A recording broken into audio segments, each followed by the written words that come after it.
todos, gracias por venir hoy a acompañarnos en esta calurosa tarde de verano en Casa Mediterráneo, donde hoy tenemos el gusto de presentarles una nueva edición del ciclo Mujeres y el Mediterráneo, un espacio para el debate, el conocimiento e intercambio de ideas sobre la situación de las mujeres en el siglo XXI.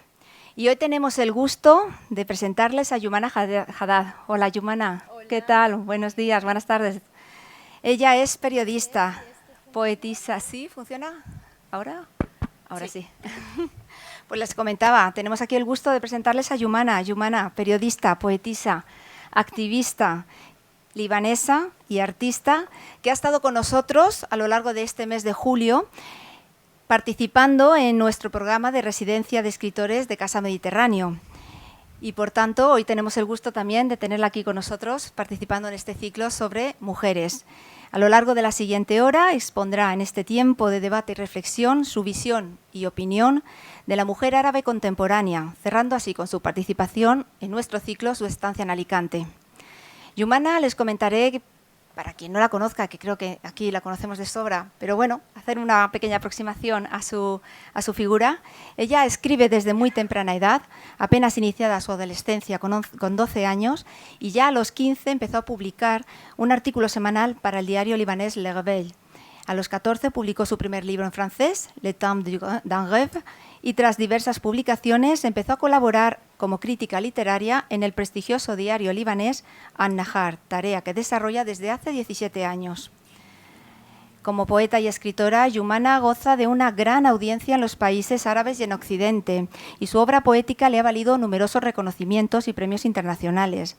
A través de ella, nuestra invitada se muestra muy comprometida con la situación de la mujer en el mundo árabe, donde plantea el origen del machismo, se revela contra la batalla de sexos y la castidad, así como echa abajo los clichés de la mujer sumisa árabe que se proyectan en Occidente.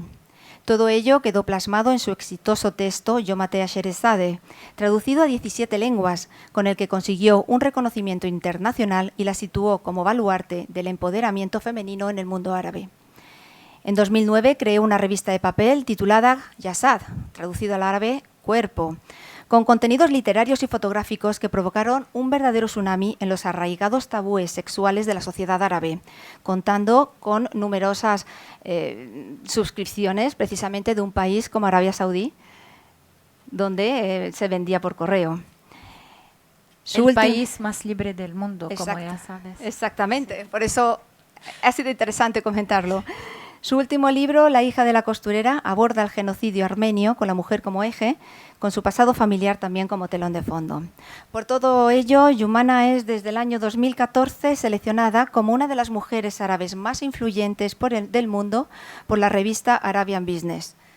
Un placer tenerte aquí de nuevo. Muchísimas gracias. Muchas gracias, Sonia. Es un honor y un placer para mí hacer este evento después del otro que ya he hecho al inicio de mi estancia, y repito que en Alicante me siento como en mi casa, y entonces gracias, porque sé que esto es no solo el resultado del trabajo maravilloso de Casa Mediterráneo, sino también de la gente de Alicante, porque está creando un ambiente muy acogente a todos los que vienen para visitar la ciudad.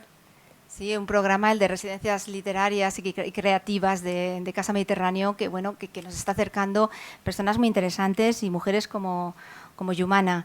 Si te parece, para empezar a hablar y a comentar y abordar la charla que nos ocupa hoy, que vamos a hablar sobre la mujer árabe, me gustaría que nos comentaras, bueno, desde tu punto de vista, hasta qué punto los clichés y el desconocimiento de la mujer árabe es así en Occidente, porque en una entrevista que concediste hace unos años al diario El Mundo, se extrajo un titular que decía: ser mujer en el mundo árabe es hacer una declaración de guerra. Uh-huh. Sí. ¿Sigue siendo así? Sigue siendo así, pero tengo que decir que no sé si desgraciadamente o no, pero ser mujer en todo el mundo hasta ahora, en casi todo el mundo, quiere decir despertarse como si uno o una está yendo a hacer guerra, porque A veces me dicen, no, no estás harta de hablar siempre de estos problemas, de la situación de la mujer. Sabes que la mujer hace todo lo que quiere. A veces también lo dicen sobre las mujeres de mi país, sobre las mujeres libanesas. ¿Por qué? Porque tenemos un concepto muy falso de lo que quiere decir ser libre o ser emancipada. A veces pensamos que ser libre es solo poder, por ejemplo, vestirnos como queremos. Claro que esto es normal, es algo, ¿cómo se dice?, absurdo hablar de esto, aun si en muchos países en el mundo árabe no es así. Hay gente que dice a las mujeres cómo vestirse, pero la emancipación verdadera quiere decir ver tu dignidad como mujer y como ser humano respetadas. Y esto no lo veo ni en muchos países en el occidente. Veo mucha violencia también. Veo inigualdad en los salarios, por ejemplo. Leo sobre feminicidios. Y entonces la lucha no se terminó, ni en mi parte, ni aquí. Y claro que hay estereotipos. Una parte del cliché es siempre verdadera. Hay mujeres sumisas en el mundo árabe. Hay mujeres que no tienen ningún control sobre su vida, pero estas no son las únicas mujeres que existen en el mundo árabe y necesitamos, lo digo siempre, una curiosidad sana hacia las otras culturas para poder enterarnos de que muchas veces los medios de comunicación nos quieren vehicular solo una parte de la verdad y no quieren vehicular la otra porque quizás vende menos la imagen de la mujer fuerte que está luchando, que está haciendo cosas para sí misma y para su país y para su cultura y para su sociedad. Tenemos nosotros seres humanos una cierta, digamos, una cierta atracción para las malas reputaciones, desgraciadamente. Y entonces es mucho más fácil creer cuando nos dicen que las mujeres árabes son víctimas. Yo por nada soy una víctima. Quizás yo victimizo a veces a los que prueban imponerme su manera de pensar o de vivir. Y entonces, y hay otras mujeres como yo, no soy la única. También necesitamos poner esta pregunta. ¿Qué quiere decir una mujer árabe? ¿Hay una mujer árabe? ¿Hay una mujer libanesa? ¿Hay una mujer española? Es muy importante ir allá de las generalizaciones. Yo pienso que a veces tengo mucho más en común quizás con un hombre, quizás suecio, que ha vivido una vida completamente diferente de la vida que yo he vivido, pero aquí, en mi mente, en mis sueños, en mi visión del mundo, tengo mucho más en común con él, quizás, que es hombre, que es occidental, que ha vivido quizás una vida cómoda, no como yo, que con una persona que ha sufrido lo mismo que yo he sufrido, porque a veces los sufrimientos son como experimentos y el resultado con cada persona es diferente. Mis sufrimientos me han vuelto en una guerrera, en una, voy a decirlo, optimista, a pesar de toda la oscuridad que he vivido en mi vida y que sigue a haber en mi vida. en una que no acepta el no antes de haber tentado de obtener el sí. Y entonces todas estas cosas son puntos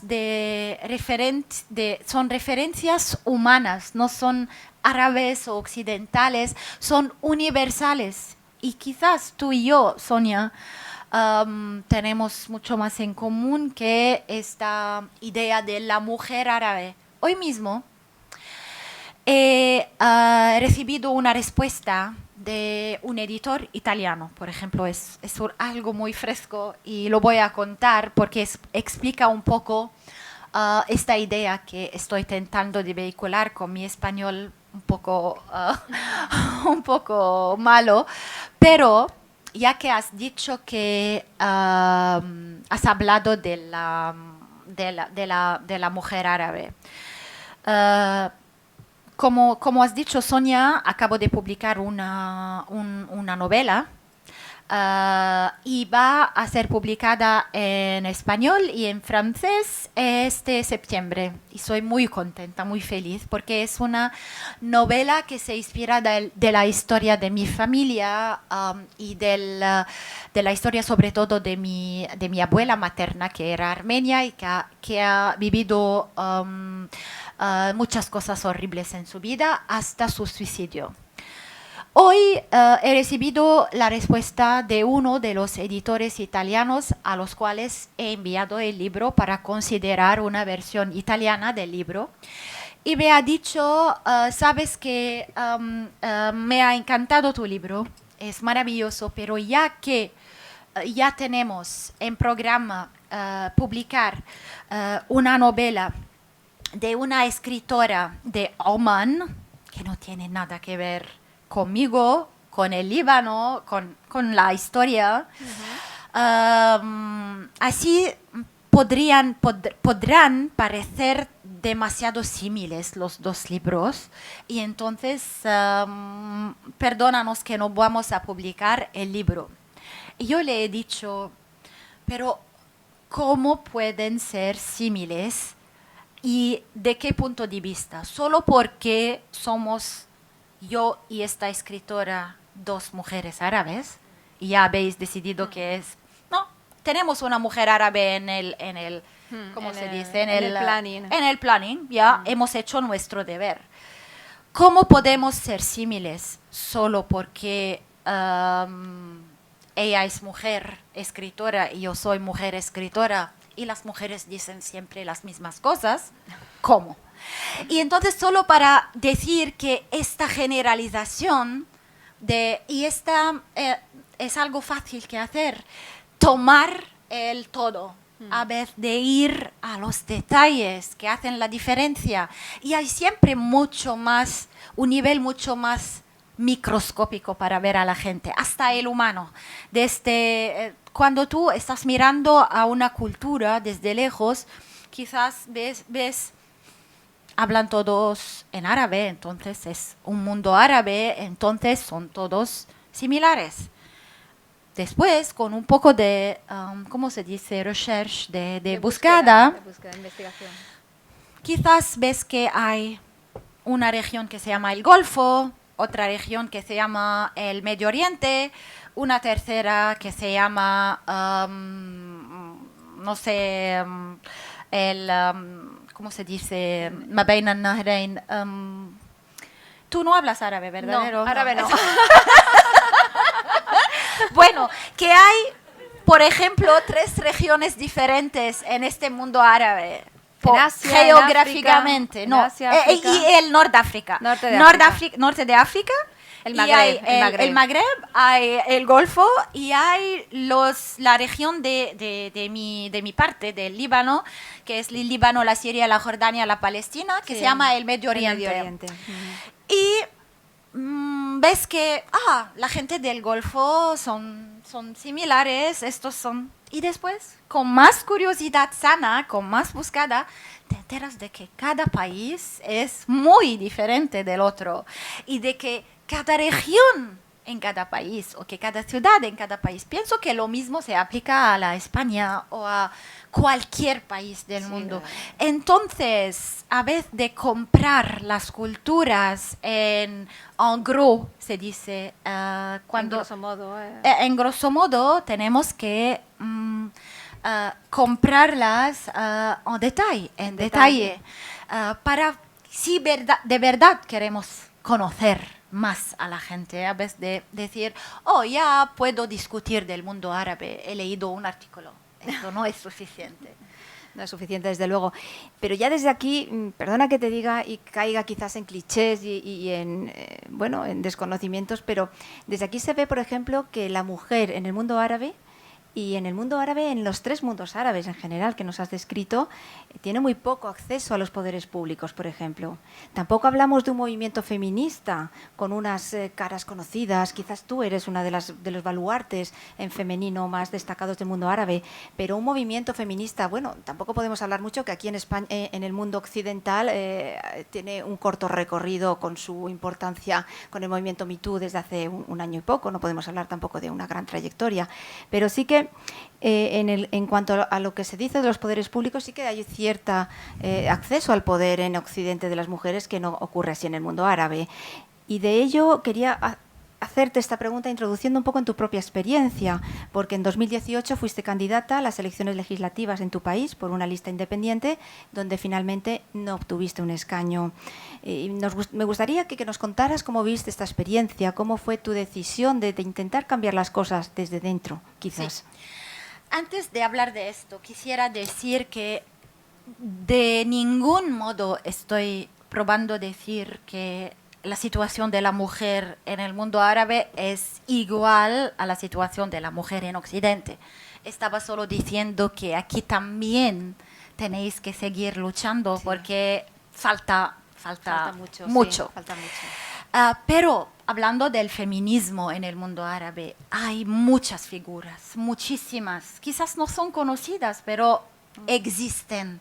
Y el hecho de que no sean conocidas no es su culpa. No es su culpa. Yo tengo quizás la fortuna de ser invitada, también porque hablo muchísimas lenguas y esto facilita, también porque mis libros han sido traducidos. Me siento muy agradecida del hecho de que puedo representar, pero hay muchísimas. Hay Nawal Saadawi, hay Fatima Mernissi, hay Huda Shahrawi.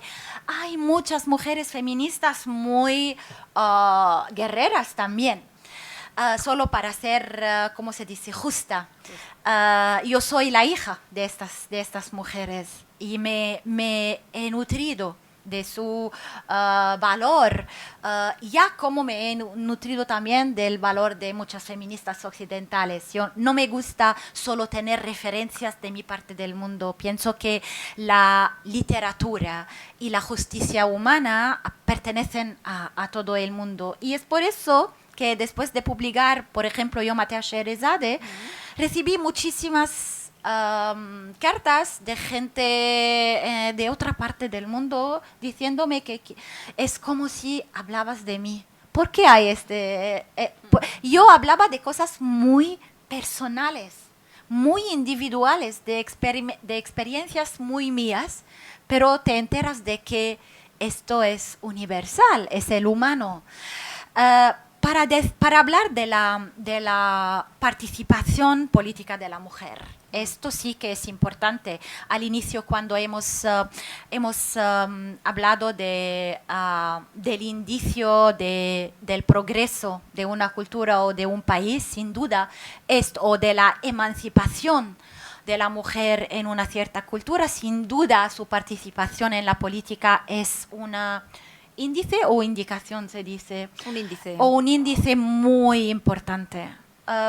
No sé la situación ahora en España. Sé que en un cierto momento habéis tenido un gobierno mitad hombres y mitad mujeres a un cierto momento de la historia. Sí, me acuerdo porque he escrito un artículo sobre esto diciendo sí que pero todavía no tenemos candidatas mujeres por los grandes partidos. Sí. Eso también. Pero si miramos otra vez te lo digo, solo para poner las cosas en su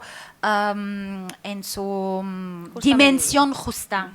Si miramos a muchísimos países occidentales, digamos los Estados Unidos, sabes que también en estos países la participación de la mujer en la vida política es muy restrictiva. Y entonces, sí, es un problema. En el Líbano hay solo ahora 6 diputadas de 128 diputados. Habían debido ser 7 porque yo he ganado y después me han decidido que quizás no voy a ser una partner tácit en los tácite o tácit, sí. En la corrupción y en todo esto, todo lo que hacen. Y entonces no lo soy más, pero voy a probar otra vez porque yo creo que un país donde la mitad de la sociedad, la mitad de la fuerza de este país no está invertida, es un país que es fallido. Cualquier sea el país, tenemos no solo la responsabilidad, nosotras mujeres, de participar, sino los derechos de participar. A veces me dicen, pero tú hablas, yo soy una que no soporta la idea de la cuota. No me gusta esta nuance de condescendencia que hay en la cuota, pero es una fase necesaria. No podemos decir, no, tenemos que esperar. Quizás en el mundo árabe esperaremos hasta los años 3000. No es posible. Entonces yo, que no soy una fan de brava mujer, vamos a ayudarte para entrar en la política, pero sí que es necesario a veces hacer esto para que mucho más mujeres participen y también para que muchas más mujeres que votan puedan votar para mujeres, porque muy pocas mujeres votan para mujeres. Y así ha sido en el Líbano. Piensan siempre en esta idea que la política es algo para hombres y que las mujeres políticas no van a ser tan fuertes o bravas como los hombres, porque han sido educadas a no tener fe en sí misma. ¿Sabes? Son el producto de esta sociedad machista, patriarcal, que les dice, siendo una pequeña chica, que tu dimensión es esta. Tu hermano, ¿cómo se dice? El varón. El varón tiene todo esto. Tú eres una costilla. También tengo que volver a la metáfora religiosa en las religiones monoteístas. Esta metáfora resume toda la manera con la cual la mujer ha sido educada para verse, para tratar sí misma y los otros, y la manera también con la cual la sociedad y los hombres ven a las mujeres. Una costilla, Y entonces necesitamos trabajar muchísimo para cambiarlo. Yo no estoy diciendo que no se puede cambiar. Sí que se puede cambiar, pero es un cúmulo. Necesitamos tener paciencia, tener pasión. Yo cada noche cuando me voy a dormir me siento vacía.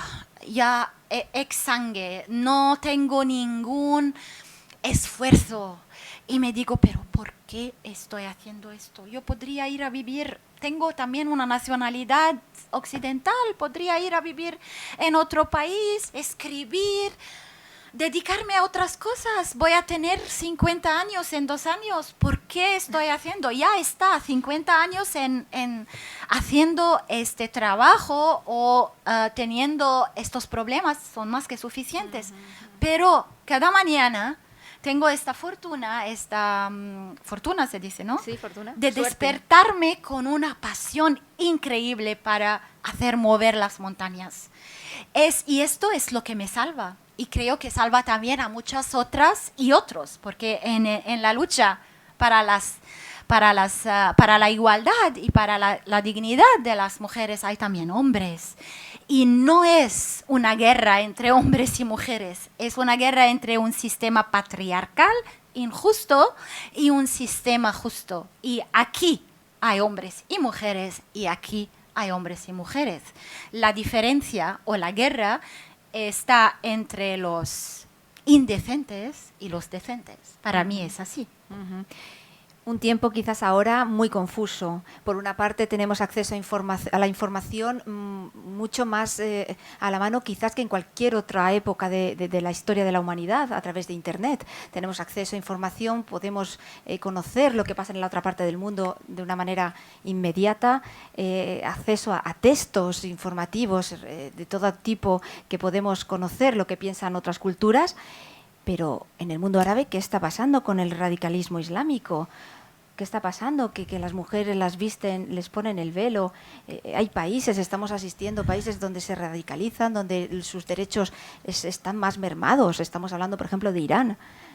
¿Qué está pasando, Yumana? Estoy muy feliz de que me has hecho esta pregunta, pero para una razón muy diferente de lo que piensas y vas a ver lo que voy a decir. Pero antes de responder, tenemos que definir el sentido de la palabra información en estos días. ¿Qué quiere decir información? ¿De verdad es información pura o es información contaminada? Contaminada a veces de manera muy sutil. El veneno no lo ves, pero te entra en ti y no te enteras a veces, pero te hace pensar, pero esta es una información. No lo es. Es también un modo para lavar los cerebros. Pero para responder a tu pregunta sobre el radicalismo islámico, claro que hay radicalismo islámico horrible. Pero aquí me gusta contar historias, soy escritora y también en estos días es una historia muy reciente. En el Líbano, en el verano, en el Líbano donde hay cristianos, musulmanes, hay 18 comunidades religiosas diferentes. En un país de 10.000 kilómetros cuadrados, muy pequeño. Se hacen festivales en el verano, festivales culturales, de arte, y tenemos ¿cómo se dice? Un equipo de cantantes, una banda, se dice. Sí, una banda, un grupo. Una banda maravillosa que se llama Mashrua Laila. Esta banda existe desde 10 años. Siempre han tenido problemas porque el cantante principal es homosexual, pero han seguido su camino. Y el cantante principal ha ido para vivir en Nueva York para poder tener una cierta, ¿cómo se dice? Libertad para pensar, y se ha casado también con su pareja. Bueno, tenían un concierto en una ciudad libanesa que se llama Biblos, de mayoría cristiana. Y desde hace una semana, la única cosa de la cual se habla en el Líbano es de cómo la iglesia podría cancelar el concierto de Mashrua Laila en Biblos, porque en Biblos no hay lugar para los pervertidos, solo porque pervertidos. En Biblos no queremos hospedar a gente que no es, ¿cómo se dice?, virtuosa en sus estándares, claro, no es virtuosa, porque hay mucha hipocresía. Y hemos visto un grupo de fundamentalistas cristianos amenazar con, ¿cómo se dice?, matar a cualquier persona que se va al concierto el 9 de agosto. Así que cancelaron el concierto. Se canceló. Ayer se canceló el concierto. Esto por fundamentalismo cristiano. Bueno, yo no estoy diciendo que estamos viviendo los días de los, ¿cómo se dice? ¿Cruzaderos? Las cruzadas. De las cruzadas. Ya hemos terminado, I hope, con esto. Pero el extremismo genera extremismo. El odio genera odio.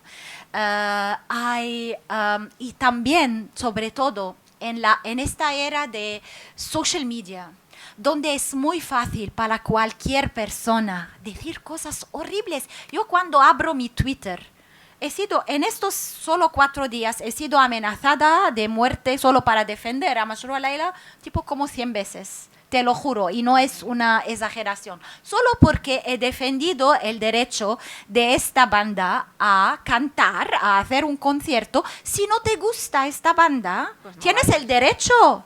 Es tu derecho. No te vas, no escuchas sus canciones, pero no puedes imponerme tus estándares y tu opinión y tu concepto del sagrado. Yo no tengo este concepto y soy también una ciudadana de este país. Tenemos que respetarnos el uno al otro. Entonces hay sensibilidades ahora religiosas muy peligrosas en todo el mundo árabe, entre los sunitas y los chiitas, entre los cierto tipo de cristianos y otros cristianos, y es algo muy peligroso, pero espero que, porque cada día cuando veo cuántos jóvenes escriben, yo voy a irme de este país, me duele el corazón, porque si todos los que tienen esta visión abierta y progresiva y acogedora del mundo se van, ¿qué va a suceder en esta parte del mundo? Precisamente la libertad de expresión es un tema que me gustaría abordar contigo. A raíz de tu experiencia como editora de la revista Yazad. Sí. Una revista que tuvo muy buena acogida en el mundo árabe y sobre todo... Y muy mala acogida también. Sí, pero a nivel de suscripción me parece que funcionó más o menos bien, y sobre todo en un país como Arabia Saudí, donde, bueno, ya sabemos cómo funciona, ya sabemos que es uno de los países más represores y más represivos del mundo árabe. ¿Cómo fue tu experiencia? ¿Cómo viviste todo este proceso hasta su cierre? ¿Y cómo desde su cierre hasta ahora ha evolucionado el mundo? Bueno, antes de todo tengo que aclarar que hemos podido publicarla durante 2 años y que sigo teniendo la esperanza de volver a publicarla porque aún he ganado la guerra de la censura. No han podido censurarla, pero he perdido la guerra económica. Ninguna agencia de publicidad ha aceptado poner publicidades en esta revista, y claro, todos los que trabajan en la editoría saben que una revista aún vende muy bien, no puede continuar sin publicidades. Y entonces es un proyecto al cual me gusta pensar que sea sospeso en el tiempo, y quizás un día voy a volver a hacerla. Pero sí, en los 10 días, casi 10 días, 10 años, 9 o 10 años desde el primer número, yo veo una, ¿cómo se dice?, una ola creciente de extremismo. A pesar de lo que hemos ya descubierto que las primaveras árabes no son primaveras, no eran primaveras. Ya lo había escrito en Yomate Sheherazade porque era un momento demasiado importante para los islamistas para que lo pierden. Era una oportunidad para ellos para tomar o para tener el poder.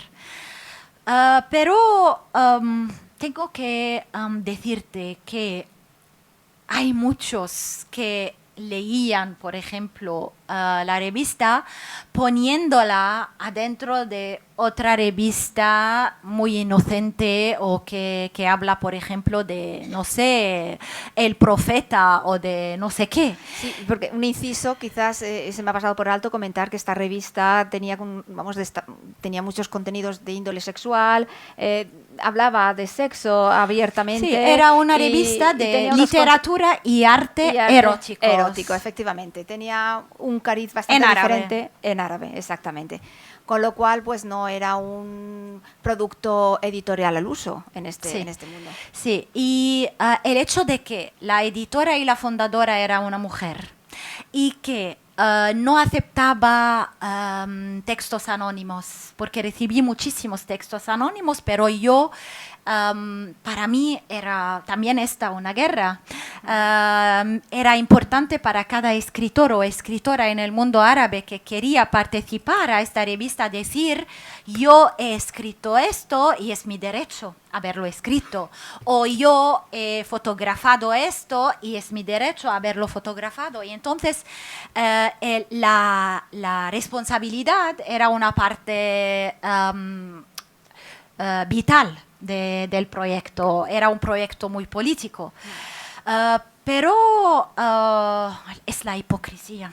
Hay hipocresía siempre, siempre, sobre todo con todo mi respeto a los que son creyentes y este es un derecho humano, pero en la religión y en la práctica religiosa y en las instituciones religiosas hay demasiado hipocresía y dobles misuras y esta incapacidad a vivir en paz con nuestros deseos y nuestras, ¿cómo se dice?, necesidades de seres humanos. El sexo no es malo, no es como dicen los curas o los sheikhs. Ya cuando miramos a la ¿cómo se dice?, el discurso del descubrimiento del placer sexual o del rapporto sexual, en el cristianismo es un pecado mortal, porque y nosotras, mujeres, hemos hecho este pecado. Fortunados hombres que lo hemos hecho, si no, no sé cómo. Yo digo siempre, sin este pecado, ¿quién habría en el mundo? Entonces, y para los musulmanes es de verdad una obsesión nebrótica con el sexo. También en las fatwas. El otro día, yo a veces cuando quiero reírme, leo algunas fatwas. Hay muchos sitios web donde los sheikhs especializados en la sexualidad dan consejos a las mujeres y a los hombres. Y hay preguntas allá que quizás ni tú podrías hacer a ti misma. Por ejemplo, la depilación completa del pubis. Sí. ¿Es contra el Islam o con el Islam?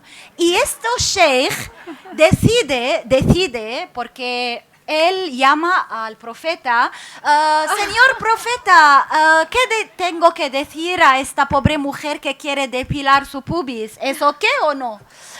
Y hay cosas de verdad absurdas que te muestra cuánto la obsesión y cuánto la censura y la prohibición produce gente enferma, de verdad. La libertad nunca produce gente enferma. Es la libertad. Tú te sientes ligera. Sobre todo cuando es una libertad junta a ética. Y entonces no sé cómo vamos a salir de este túnel, pero me estoy enfadando muchísimo y divirtiendo muchísimo haciendo este trabajo. Bueno, nos quedaremos con la parte divertida sin echar a un lado la otra parte más, quizás, arisca del tema. ¿Qué te parece, Yumana? Hay muchísimos temas por abordar, pero si abrimos ahora ya el tiempo de debate, me habías comentado que te gustaría dar más tiempo a los asistentes para que te puedan preguntar sus inquietudes y no del pubis, pero por favor, no tengo consejos de este tipo. Okay. Tomen nota. De acuerdo. Abrimos entonces el tiempo de debate para todos ustedes, para que puedan preguntarle a Yumana. ¡Qué bien! Hay preguntas inmediatamente. Ella encantada, me comentaste precisamente eso, que querías abrir más tiempo para nuestros asistentes.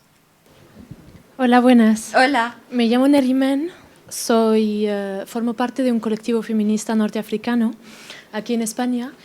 Y bueno, cuando había hablado no sé cómo se llamaba. Sonia. Sí, Sonia, sí. Cuando habías hablado de que no se conocen aquí a las feministas árabes o norteafricanas o sean lo que sean, del mundo árabe, entre comillas, habías dicho que no se conocen aquí en España, no hay mucha visibilidad y tal. Pues yo creo que aquí en España no se les da visibilidad. Sí. Porque, por ejemplo, el discurso que está teniendo, hubo un debate el otro día en la Universidad de Barcelona, donde se invitó a una feminista muy conocida entre nosotras feministas norteafricanas, que se llama Mimunt, y con ella había también otra feminista, que es feminista, entre comillas, islámica, y entonces estaba hablando y cuando terminó todo el debate, bueno, dentro del debate mismo había risas, y entre ellas estaban hablando y españolas entre otras, entre también las musulmanas, etc. Y entonces estaban hablando y cuando terminó el debate cuántas críticas había recibido y tachada de islamófoba. Y sobre todo que nos atacan, nosotras personalmente, en nuestro colectivo nos suelen atacar mucho las feministas islámicas, por ejemplo, y las de la extrema izquierda, que no nos dejan la palabra ni nos son dejan... las mismas, claro, créeme. Sí, totalmente. Trabajan para el mismo voz. Totalmente, pero yo pienso, digo, aquí en España, por ejemplo, lo veía un poco egoísta, porque en España aquí se hizo la lucha contra la Iglesia hace muchísimo tiempo, Sí. pero que no nos dejan hacer nuestra lucha contra nuestra Iglesia. Sí. ¿Por qué? Sí.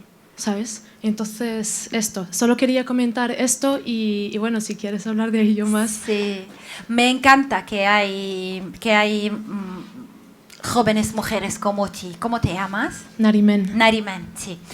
Me encanta y claro que tienes razón, como ya he dicho a Sonia, hay muchísimas, pero y de una generación mucho más antes de mí. Bueno, los libros de Fátima Mernissi, por ejemplo, son traducidos y también de Nawal Saadawi. O de Wasila Kamsali. O de Wasila, sí. Pero, ¿sabes qué? Hablando de las feministas islámicas o islamistas, me encantó de que has hecho así, entre comillas, claro. porque, ¿sabes? Es lo mismo que yo pienso, porque yo no creo en un feminismo que no sea secular, que no sea feminista, que no sea afuera del sistema patriarcal, y aún respeto el derecho de estas mujeres quizás que hacen lo que pueden para soportar su situación, pero para mí, es mi opinión, están contando mentiras a sí misma. Y tu trabajo como una joven feminista de origen norteafricana, tu trabajo es mucho más importante que las que vienen de afuera para cambiar esto y para luchar contra esto. Y entonces puedo solo saludarte, Nariman. Ay, muchísimas gracias. Gracias. ¿Alguien más quería intervenir? Claro que hay muchísimos más. Yo lo veo en los ojos, pero quiero verlo Anímense. también en las manos. Aquí delante, sí, por favor. Bueno, Sí, ahora. Han preguntado que... Ha preguntado la que- señora que- qué está pasando con la juventud en el Líbano. Puedo decirle que quizás el 90% de mi esperanza está en esta juventud. Quizás no en toda, pero en esta juventud. Porque, por ejemplo, cuando veo, después de la historia que he contado, de lo que sucedió con Mashrou Laila, la gente que defendía mi posición y la posición de la gente que piensa como yo, haciendo discusiones con los extremistas, eran todos jóvenes. Y entonces esto me da de verdad esta idea de que hay una luz. Hay una luz y tenemos el deber de continuar a luchar a pesar de que estamos a veces, ¿cómo se llama? Frustrados. Este carácter mitológico que está tomando una roca y yendo... Titánico. No. Titán. Atlas. Hércules. No, hay una persona que cada vez tiene una roca y Sísifo, sí. Y entonces es así, pero un día Sísifo va a llegar con la roca al top de la montaña y lo vamos a conseguir. Pero sí, hay una juventud maravillosa ahora. Sí. El señor tenía también una... Sí, bueno, yo quería preguntarle si recuerda ¿La misma? a qué partidos... ¿Perdón? ¿A qué No, partido no. pertenecían? Sí, perdón. Las 6 diputadas libanesas, ¿a qué partidos pertenecen? Sí, pertenecen a partidos diferentes, pero todos a los partidos. Hay solo una independiente. Yo también cuando me presento como independiente porque ninguno de los partidos me convence. Son todos partidos, ¿cómo se dice?, sectarianos o confesionalistas que utilizan las sensibilidades religiosas para hacer reelectados una vez y otra vez. Yo nací en 1970. Señor, las mismas familias. Había guerra civil en el Líbano desde el 1975 hasta el 1990. Desde que yo empecé a tener una cierta conciencia de lo que está sucediendo, tuve que vivir con la guerra y con la violencia y con el miedo. Y tuve que vivir también con ciertos políticos que han utilizado el Líbano, pero no solo ellos y sus familias tienen lealtades extranjeras, cada uno de ellos. Hay lealtades saudí, hay lealtades iranianas, hay lealtades americanas, alianzas. Bueno, estos mismos políticos que han hecho guerras, son criminales de guerra, están ahora gobernando hasta ahora mi país. ¿Cómo yo puedo soportar de escuchar o creer una persona como esta que habla durante su campaña electoral de combatir la corrupción? Y es la persona más corrupta que puede existir. Y toda la gente lo sabe, sus electores lo saben, pero lo eligen porque él les dice, yo voy a proteger los derechos de los católicos, de los chiitas, de los sunitas. Y entonces la gente está gobernada por el miedo. Utilizan el miedo del otro para gobernar, para seguir gobernando. Y tenemos que romper con esto.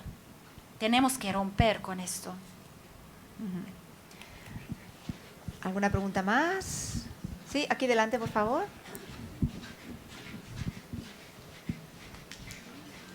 Okay. Buenas noches. Uy. ¿Cómo ve usted a la mujer occidental?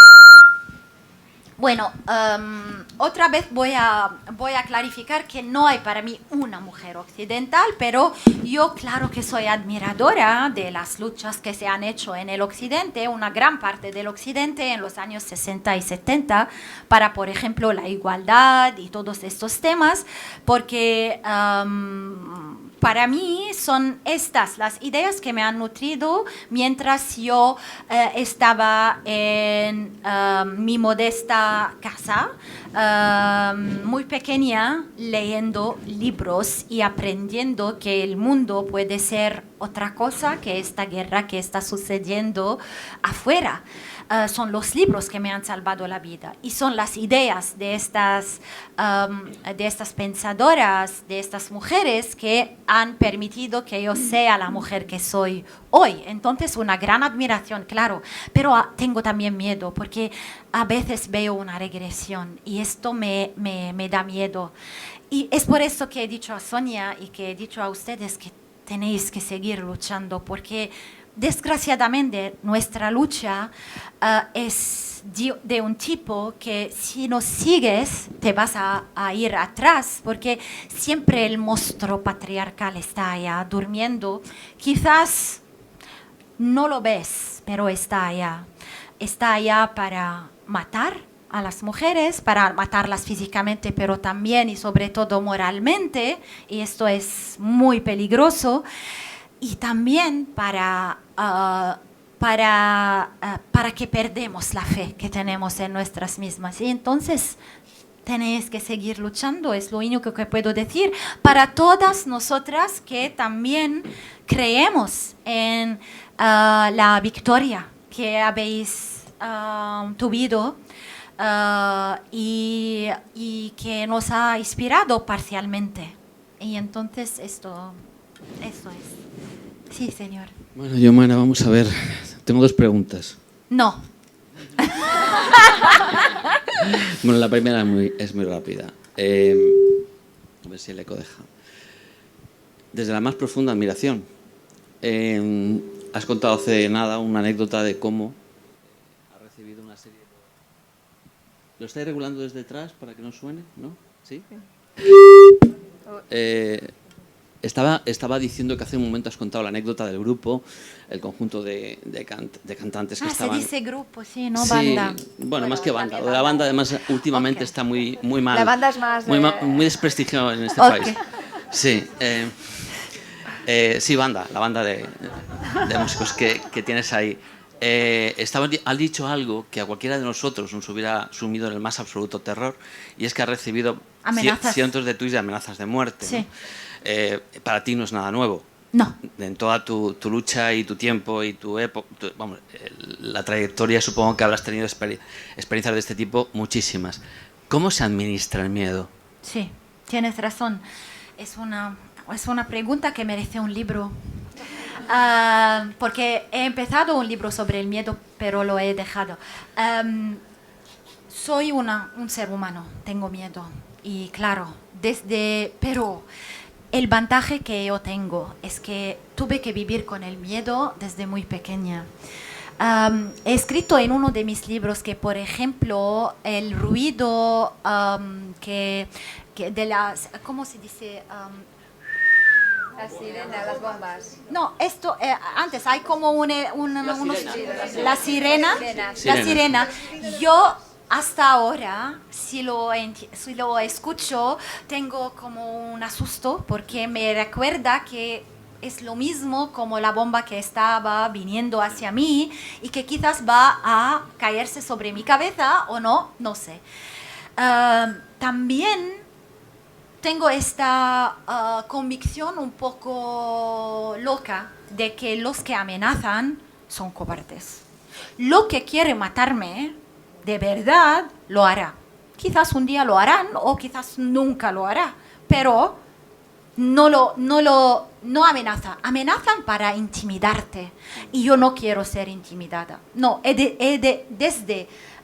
desde que publiqué Jasad, mi revista, porque allí empezaron las cosas. Tengo un folder solo de amenazas, solo para verlas. Y eran muy creativas las amenazas. He decidido me intimidan y no puedo hacer nada en mi vida, o decido ignorarlos y seguir yendo adelante. Y entonces he decidido ignorar. Quizás no es muy inteligente, pero es así, que cuando hay esta voz de miedo, por ejemplo, tengo un miedo mucho más grande para mis hijos, no para mí. Para mis hijos, yo tengo 2 hijos, ahora son muy grandes, uno de 27 y otro de 20, pero cuando eran más jóvenes y que vivían conmigo, tenía miedo para ellos, porque porque son mis hijos, y 2, porque ellos no tienen que pagar el precio de lo que su mamá estaba decidiendo de hacer. No es justo. Pero hasta ahora tuve razón, y espero que voy a seguir viviendo hasta que, no sé, tengo una muerte normal. Pero nunca puedes saber. Lo único que puedes hacer para administrar tu miedo es ignorarlo cuando puedes ignorarlo. A veces no puedo ni... tengo ahora, por ejemplo, en estos días problemas con dormir. Tengo insomnia. Y en los primeros días me he dicho, quizás esta cama, quizás es el calor, porque no hay aire, quizás es la... ¿cómo se dice? La almohada. Pero yo sé que no es ni este ni este. Es que hay algo en mi cabeza, en mi mente, que no quiero escuchar y que me dice, pero eres loca, mucha gente ha sido matada, ¿por qué lo estás haciendo? Y han sido matados. Tengo 2 amigos muy queridos y muy importantes periodistas en el periódico donde yo he trabajado por 20 años, que han sido asesinados, Gebran Twaini y Samir Kassir, y tienen también esta abertura, pero yo soy una Wonder Woman, no lo van a hacer, no Sin lo duda. van a conseguir.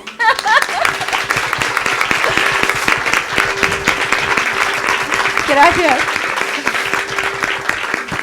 Te costará dormir, pero no sabes la cantidad de vida, futuro y alegría que estás sembrando en este mundo. Espero. Eso está claro. La otra pregunta es muy sencilla. Hace 100, 90, 80 años, un montón de mujeres en este país hicieron lo que estás haciendo tú. Desde Claro. la política, desde la sociedad, desde la literatura. Las apedreaban. Ha quedado 2 o 3 documentales de las sin sombrero, de las primeras mujeres que se intentaron emancipar, ¿no? Y frente a ello, ¿qué tipo de literatura europea y sobre todo escrita por mujeres, incluso españolas, te han podido influir en tu trayectoria? Sí. Bueno, tengo que decir que en el Líbano tenemos la suerte de aprender el francés con el árabe desde muy pequeños. ¿Y por qué digo suerte? No solo porque cada lengua es un mundo y es algo que te da lo que más puedes imaginar, sino también porque me ha permitido y ha permitido a muchos otros de tener una ventana hacia la literatura occidental a través del francés, que sea la literatura francesa o la otra literatura de otros países traducida al francés, para nutrirme. He leído como todos, como Simone de Beauvoir, como Anaïs Nin, eran estas, pero no solo las mujeres me han nutrido también hombres. Por ejemplo, voy a citar un hombre que no es un héroe, ¿cómo se dice?, tradicional. Para mí fue el Marqués de Sade, por ejemplo, que he leído a los 12 años, he leído Justine, y lo cuento en uno de mis libros. ¿Y por qué ha sido un héroe para mí? ¿Por qué? Este hombre que habla de toda esta violencia.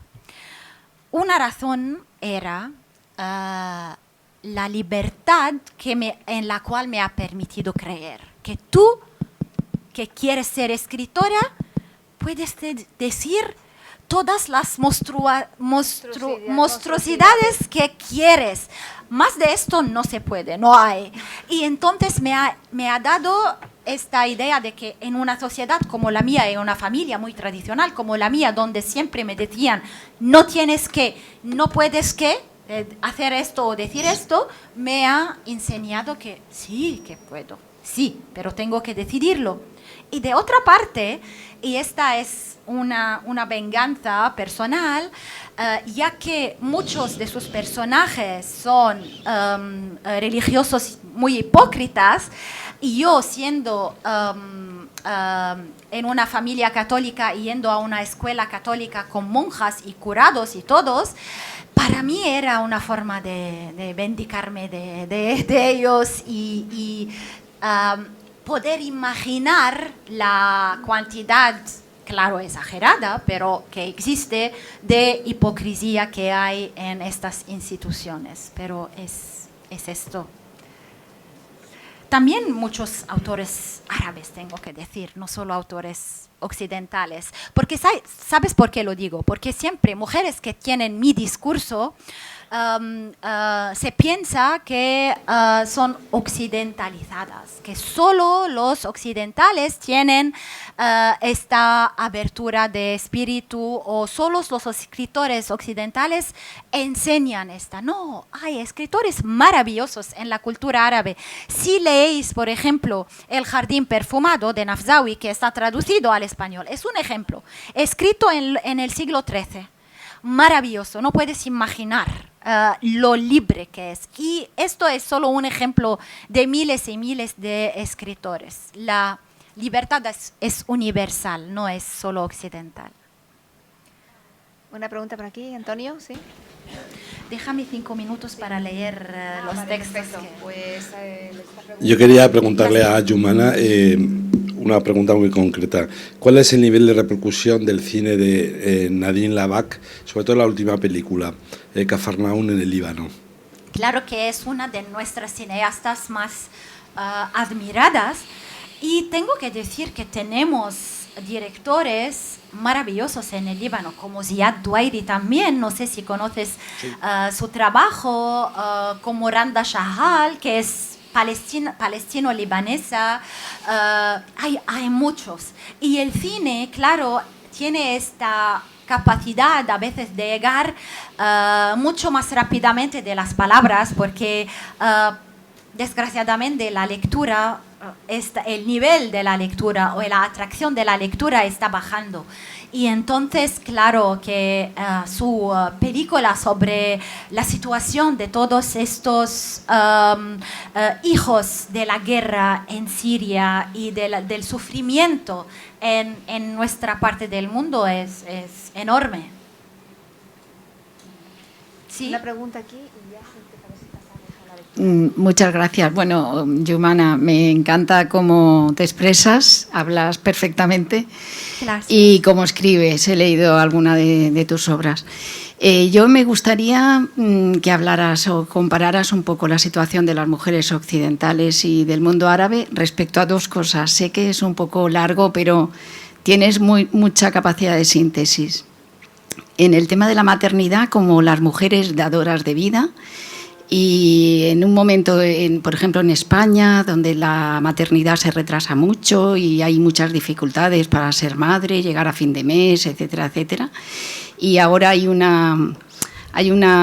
tema en nuestro país que se está discutiendo sobre los úteros de alquiler. ¿Cuál es tu posición? Y por otro lado, otra cosa muy distinta que ya es sobre la muerte, pero no son muertes, son asesinatos.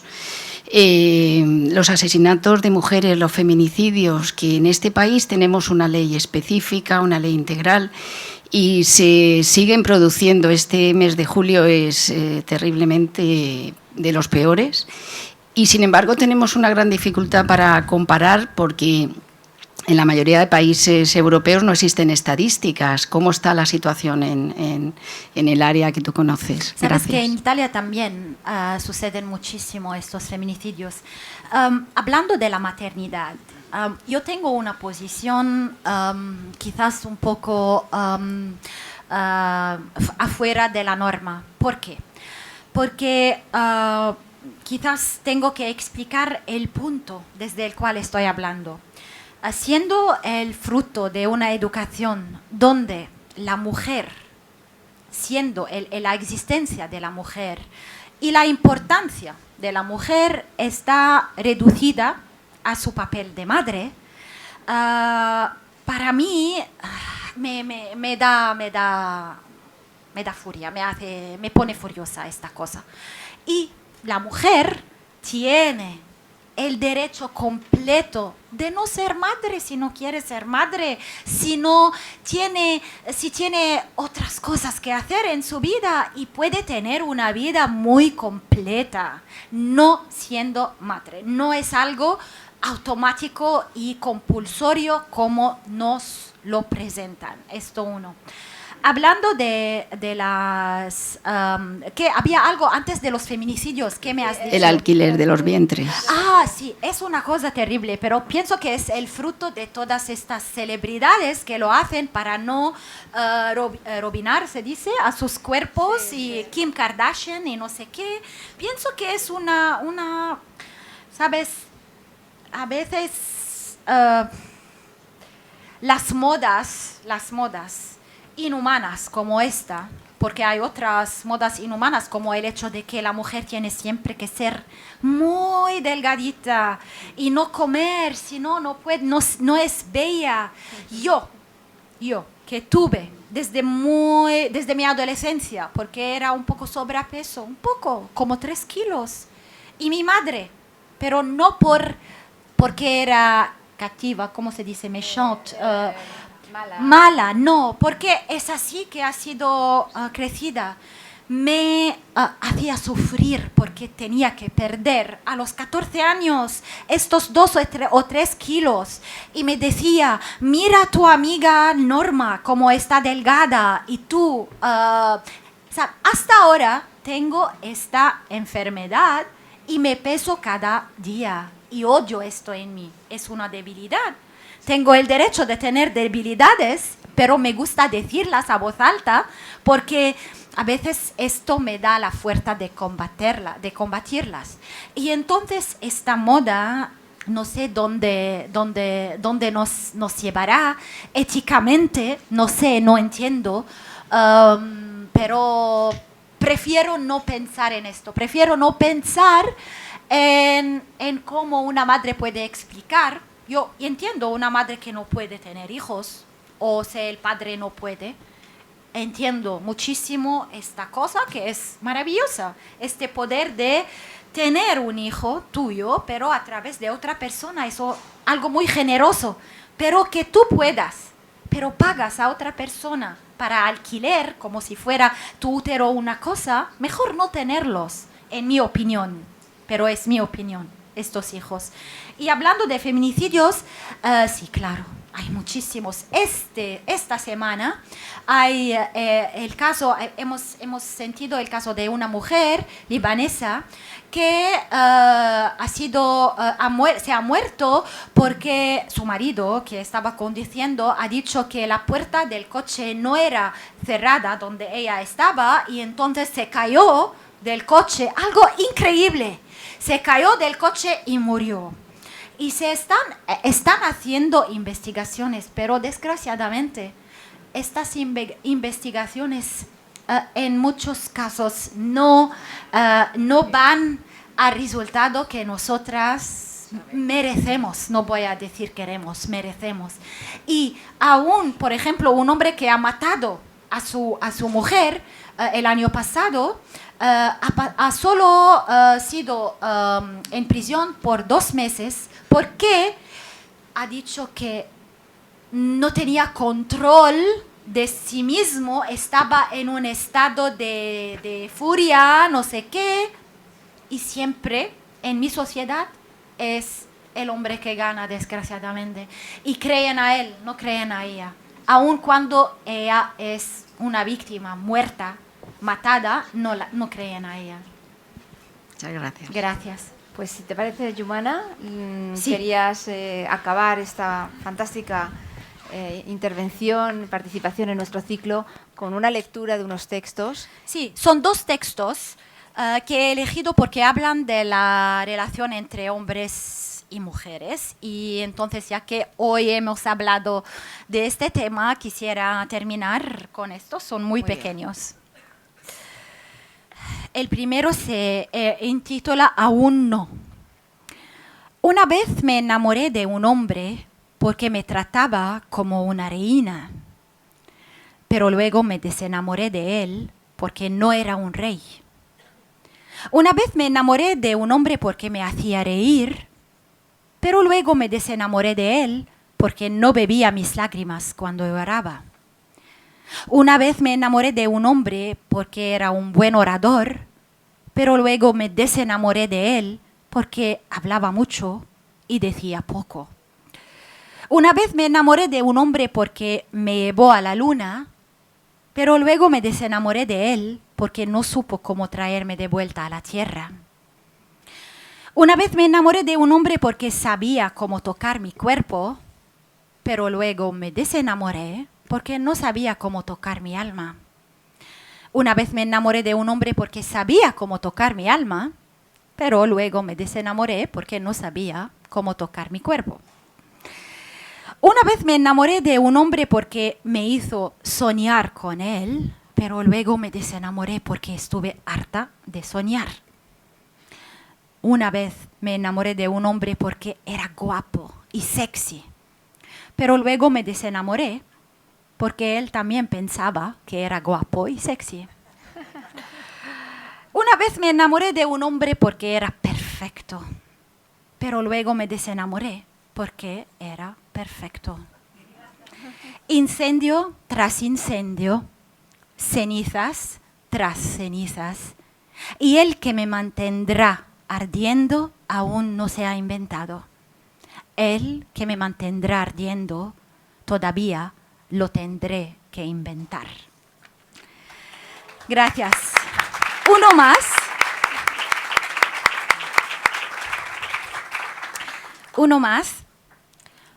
Se llama Dice él, dice ella. Las mujeres deben cocinar, dice él. Lo único que cocinaré es tu carne, dice ella. Las mujeres son engendros del infierno, dice él. Bien, así estás advertido, dice ella. Las mujeres hablan demasiado, dice él. Cállate y hazme el amor, dice ella. Las mujeres se enamoran fácilmente, dice él. ¿Cómo dijiste que te llamas?, dice ella. Las mujeres solo piensan en casarse, dice él. No te pongas tenso, dice ella. Las mujeres no saben manejar, dice él. Recuérdalo cuando te arrolle, dice ella. A las mujeres no les importa el tamaño, dice él. Espero que no te lo creas, dice ella. No esperes que me quede, dice él. ¿Me lo prometes?, dice ella. Muchas gracias. Gracias. Gracias, Sonia. Oh, gracias a ti. Gracias a ustedes y a Casa Mediterráneo. Muchas gracias. Gracias. Muchas gracias. Muchísimas gracias, Jumana. Ha sido un placer tenerte aquí, escucharte y compartir tu tiempo. Muchísimas gracias y muchas gracias a ustedes por acompañarnos hoy.